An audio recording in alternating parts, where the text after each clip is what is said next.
Hey everybody, I was doing a demo this weekend and I had brought a bunch of materials, and one of the things that I had was this picture of Zendaya.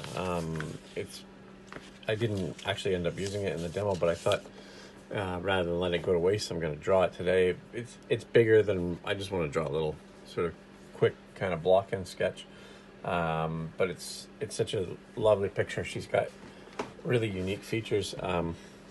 And I quite like that image, that particular, um, the way that her head's turned, and the curl of the hair and stuff. I'm going to start off as I often do with just a school grade. This is a Staedtler Norica pencil. I normally buy boxes of these things at a time. They're inexpensive, like a box of 12 or like $4 or $5. And I like it. I mean, it's an HB. So honestly, this, and let me see what I got here. Here's a Mars. So all this is also a Staedtler Mars Lumograph HB. These are about $2, $3 a piece, and this is $3, $4 for a box of 12. I think they're the same. I mean, they're both made by Staedtler. These are good pencils. So, and I go through so many of these sorts of things that I don't see the point in spending tons of money. So, right now, I'm mostly just trying to find lines. Okay. Often at this stage, it looks like kind of a hodgepodge. This you can probably figure out is her shoulder. Sorry, the picture's so big we don't get all of it in the frame, but it's all right. You kind of get a sense of what I'm working on. So this goes down to her other shoulder, the edge of her dress that she's wearing. That's enough for the bottom part. Right now, what I'm trying to do is relate everything to one another. So if this is the bottom of her chin, and the top of her head should be about there. I mean, a lot of it is putting down the line and then realizing it's right or wrong. Okay. So if I bisect that in half, her eyes are about halfway down her head. Let's see, that's pretty close. They're probably just a little bit. Just trying to look here at my reference. Yeah, they're a little bit higher on her head than, and that's actually because, of course, this is not the top of her head. This is the top of her hair. So the top of her head is probably somewhere back here. And if we actually look at that, it's. I mean, obviously, I'm using my finger, which we know you don't measure that way. If I look here, it's pretty close to half. I'm guessing that's probably about right. Edge of her eyes, and one of the things I often do if I draw a head is I kind of make what I consider to be the bisecting line. So on her face, that would be a line that would kind of go like this. Okay. So if I start up here, which is where I'm guessing that the hair is going to end, and this is about where the chin is, it would curve like this across the face. So that means that the center of her nose is going to be right around here, which, because her head's turned, that makes sense, right? If it was dead on, then this space and this space would be the same. If we were looking at her, where's my little skull? If we were looking at her dead on like that, then obviously the distance there, the middle of the face, would be like that. But in actual fact, she's turned, right? So that line that I just indicated is kind of like going like this, right?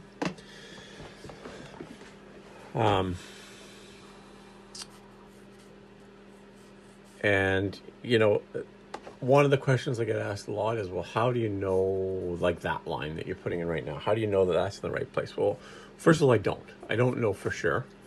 And definitely there's times when I have to go back in and fix them.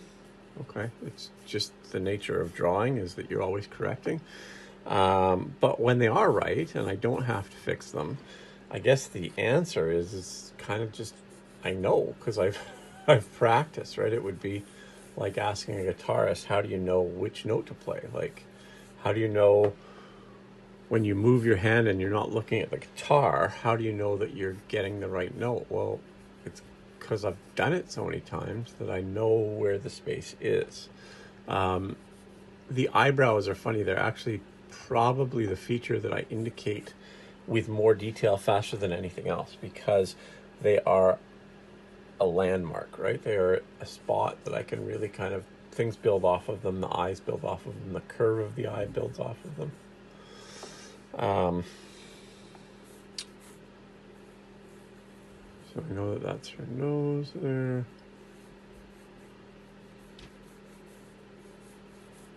Okay, and I said sometimes at this stage it just looks like a big mess. Big picture, always kind of trying to look at big picture. So I'm gonna, before I even get into the details of the face, I'm gonna probably just do a bit more in terms of the hair. Okay.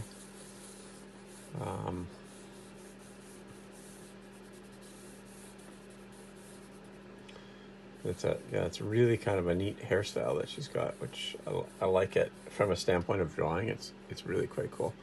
The choker, so it kind of goes around this point of the chin, something like that, and it goes across like that,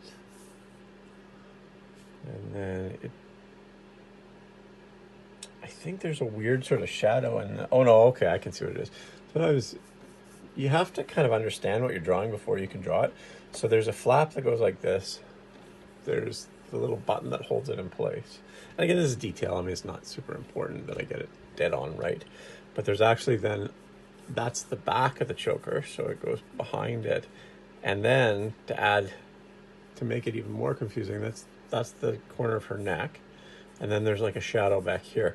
So when I look at the reference, it looks like it's something weird, but the actual thing is sort of like this, and then this is a shadow. So again, now I'm kind of going off tangent, but I'm going to indicate her collarbone just for now. And so I've got more detail in her hair and in her body than in her face. And why is that? Well, because I want to make sure that everything is in the right place before I start going in and looking at an eye and going in and changing this. And I feel fairly confident that things are right. I'm confident in this angle. I'm confident in where these relate to one another. I obviously haven't indicated the eyes yet, but I'm pretty comfortable with where it all is. So I think we're good. Excuse me. So now I'm gonna.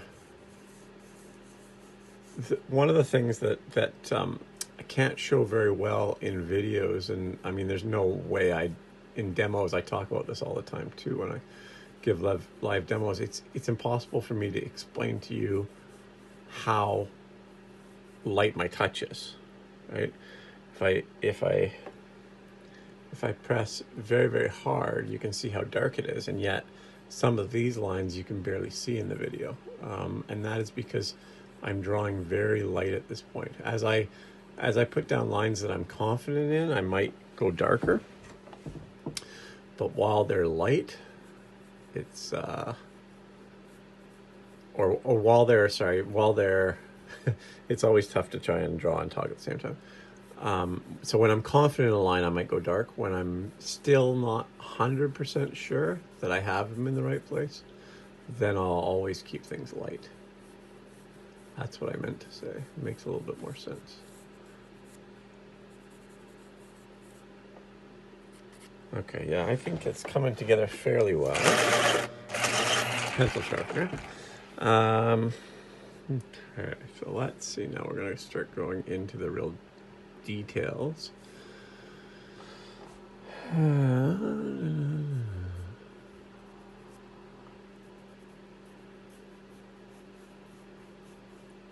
And her eyes are not super wide open. So we've got that. Those crazy eyelashes.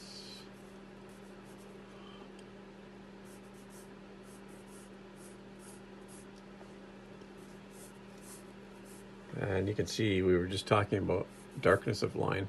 So I had a number of lines in here that are not quite right. This is the right line. Now I'm confident in that.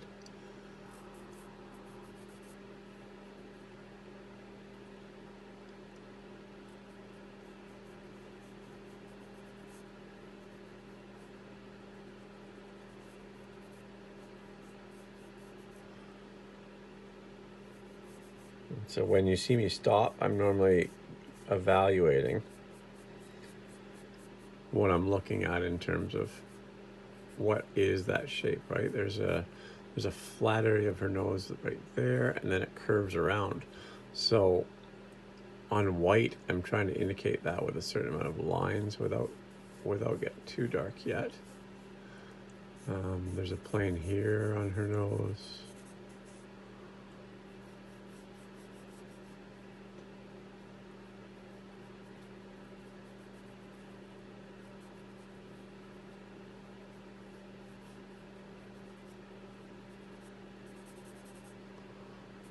Can probably make these darker now.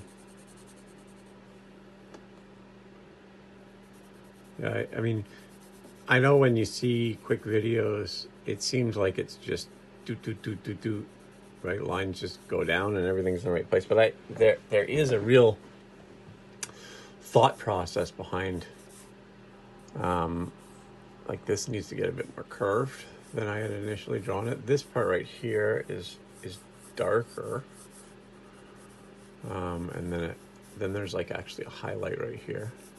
But I don't want to get into like tight details just yet. I'm gonna sharpen the pencil.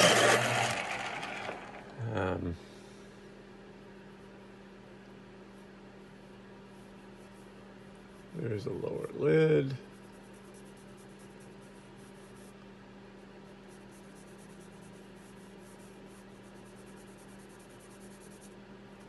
And she needs a little bit more darkness under here. Probably not that much because I'm not. And that's the problem with values. Sometimes you put in values and you go too dark, and I'm not sure that I'm actually, this sketch may not actually end up being something where I really concern myself with values too much, but even still.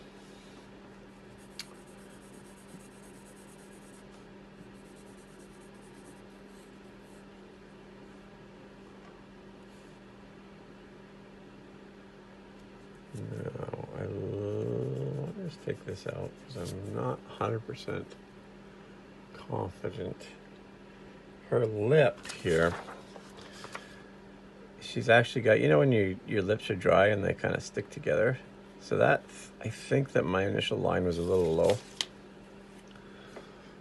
So I want to try that again. Yeah, I think that's more accurate.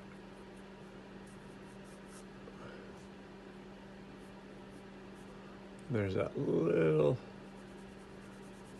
smidge of a highlight right there.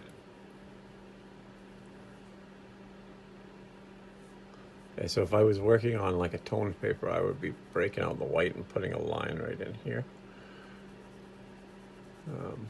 But obviously we're not doing that. So on white, you have to leave reserve the whites. So the areas that you want to be white will stay very, very white. And you won't want to put any graphite down on them. These are just very simple curved lines to indicate that lip.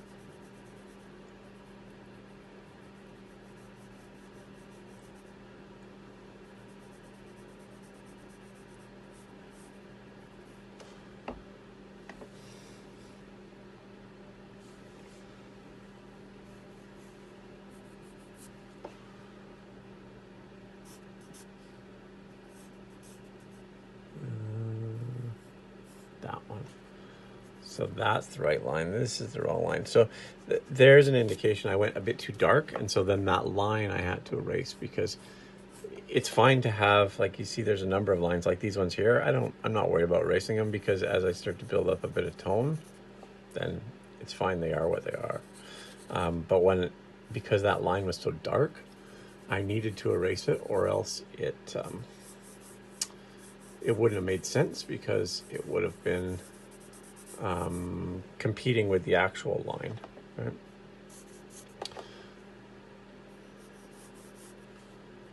So that choker.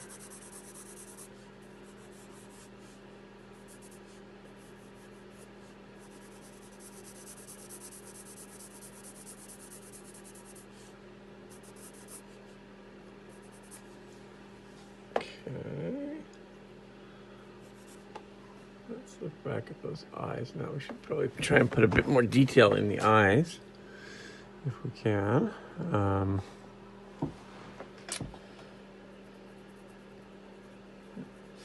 So one of the reasons when I do my more finished drawings, one of the reasons that I tend to draw 11 by 14 or so, sometimes 12 by 16, is just the size. So this is fairly small. When I do draw a bigger one, you know, the face from the chin to the forehead would be more like that. So, but that's okay. I mean, I can still get some details in here and still make it look a little bit more finished. You know, this video is more about blocking in and getting those shapes, understanding how to get the shapes right, but even still,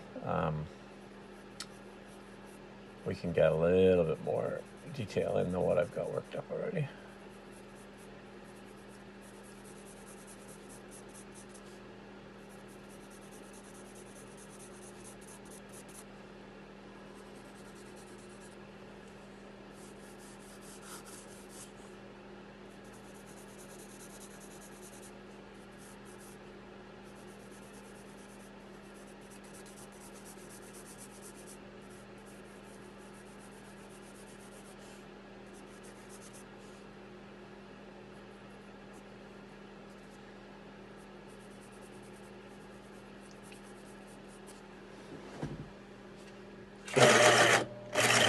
If you hear that noise, I'm sharpening my pencil. I normally try and mention it just so that you're not like, what the heck am I hearing? But yeah, that's my electric pencil sharpener.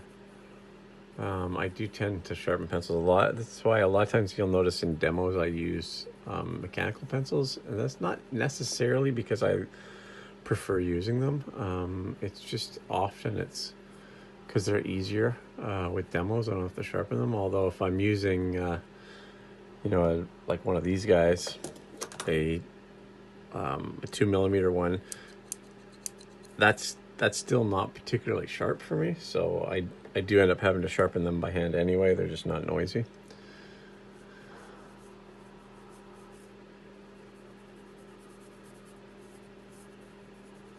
Okay, so this is probably going to end up being more than a 20-minute video, just because I'm starting to add a little bit more in the way of detail and stuff, but that's okay. Hopefully it'll still be of use to you. Sometimes block-ins go in really quickly and sometimes they don't. This is obviously more than just a block-in because you can see I'm starting to add values to the face. Now, part of the reason why I am doing that and why I initially hadn't really planned on it is that some people, when you draw them, are quite difficult to get an accurate rendering of without those values, and that may just be the shape of their face. It may be the angle of the reference, but some people it's like as you start to draw them, things like it looks like them, but it doesn't have like a remarkable likeness, and you think, well, what do I need to do? And sometimes it's as simple as the person has so much volume to their face that you need to add values so that you get not a 3D look, but you get more, that form curving and stuff, right?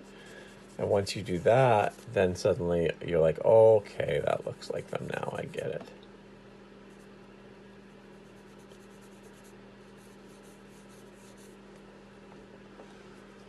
No, I need to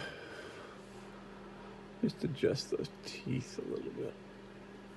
I don't want to spend a lot, or I don't want to put a lot of detail into the teeth because it is a small one, but her two front teeth are a little bit more pronounced than the back ones. Probably going to just, right now it looks like she has no teeth back there, but there's just a hint of a tooth back there, not a lot. And now I've got to I took away a little bit of that lower lip, or the bottom of the upper lip rather. Okay, so that's better. Now, I'm going to switch to a woodless pencil for the hair. This is the 6B, not really because, I mean, this is an HB, but I'm switching to this. It's a 6B, although it's not It's a Faber-Castell, and I noticed that they're not super, super dark. But the reason I'm switching to this pencil is simply because the lead, if you look at the lead, and this is what, 2 millimeters, and the lead in this is probably close to a centimeter. So not that I mean, it's still sharpened to a point, but by switching to a woodless pencil for a large area, I'm able to lay down the pigment a lot easier. Sorry. Sometimes it's hard for me to remember words when I'm working in a drawing. It's funny how the brain works. It's why I've sort of resisted doing videos where I talk for a while, but I know that, like when I do demos in real life and stuff, I know that people find it quite useful. So hopefully the sort of dead silence that comes with it isn't unnerving and annoying.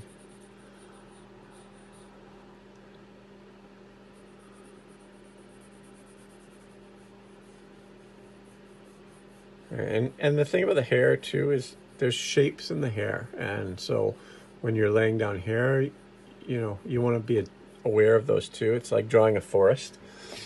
You don't want to draw individual trees, but you have to understand that it's made of individual trees. So as you're drawing a forest, you understand that the shapes are caused by trees next to one another, and as you draw the hair, there's a curve right here.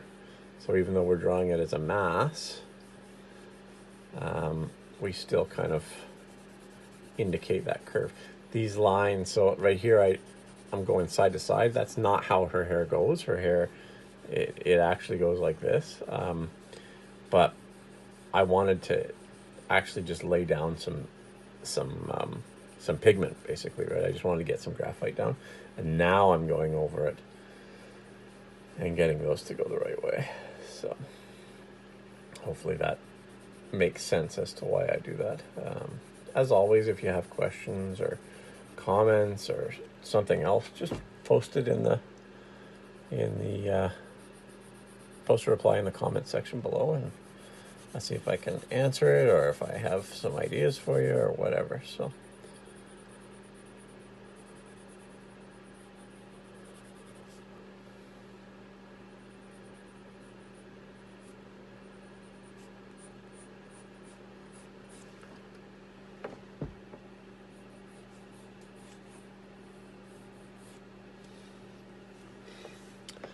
I wanted to find this edge a little bit more,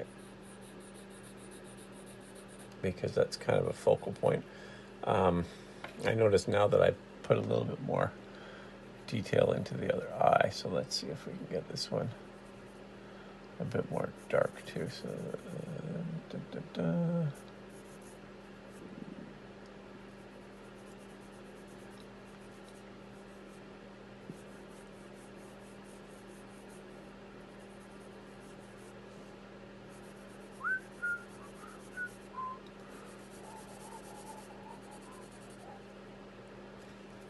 now we need those eyebrows to be darker, and that's a good example of value that when I first laid them down, they were the darkest thing on the page, and now you realize that they still need to be darker, right?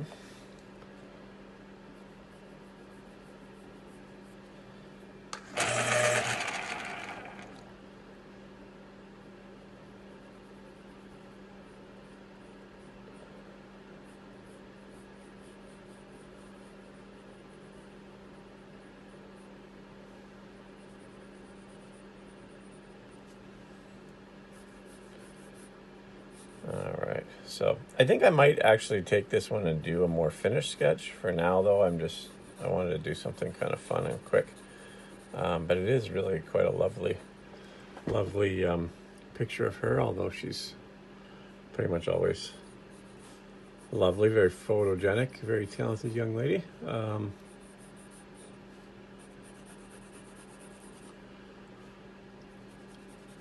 just going to really lightly indicate the collarbone and stuff. I don't want to put too many details down there, right? Because this is the real payoff is what's going on up there. Now, if I wanted to, I don't know if I really intended to or not, but I can come in with a tortillon and just darken some of those areas. Okay.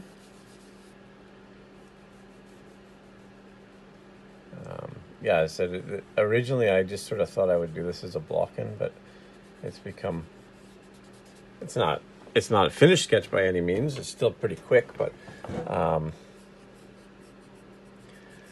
it's more than I had initially anticipated. So if I now go in with an eraser, there are some hair tutorials that I've done in the past, but it's kind of fun to add a little bit here and there. So this is a Tombow, I think this is a Papermate, yeah, Tough Stuff. There's a few different brands out there that make them. There's other ones that are thicker. This is the biggest or thickest one that I'll ever use generally. I do have other ones, but they just become too cumbersome and I don't use them I don't find them as useful. The Tombow one is nice, although it's quite thin, and it does gum up fairly easily. Just I use a little block of sandpaper, which you can clean that off on there like that. Don't really need to at this moment, so I'm not going to. But we'll just add some flyaways and that kind of thing in here.